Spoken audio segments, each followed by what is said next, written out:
नंदी कई घंटों तक बेहोशी में पड़ा रहा।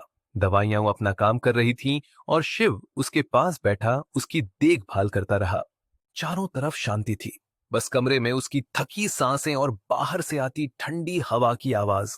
नंदी की हालत धीरे धीरे सुधर रही थी, लेकिन उसके बुखार में बड़बड़ाए हुए शब्द शिव के मन में अटके रह गए, जैसे किसी अनकही कहानी के टुकड़े। कुछ दिनों बाद जब सब शांत हो गया, शिव अकेले निकल पड़ा। ब्यास नदी के किनारे चलता हुआ वो अपने ही ख्यालों में खोया रहा। वो सोचता रहा कि आखिर ये मेलुहा वाले उसे भगवान क्यों मानते हैं। उसका गला अब भी ठंडा था और मन सवालों से भारी।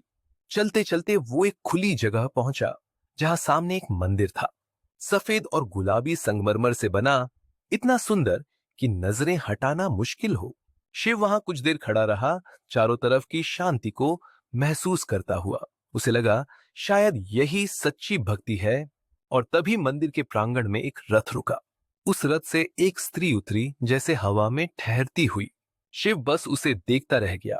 वक्त थम गया, हवा जैसे रुक गई।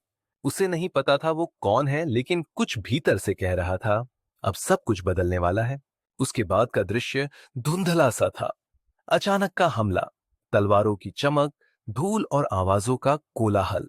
शिव और वह स्त्री पीठ से पीठ मिलाकर लड़े, जैसे दो आत्माएं पहली बार एक ही धड़कन में बंध गई हों।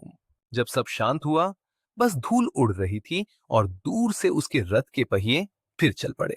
शिव वहीं खड़ा रहा।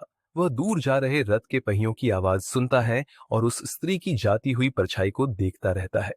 पहली बार मेलुहा की इस अजनबी धरती पर उसे लगा शायद उसे यहां रहना अच्छा लगेगा।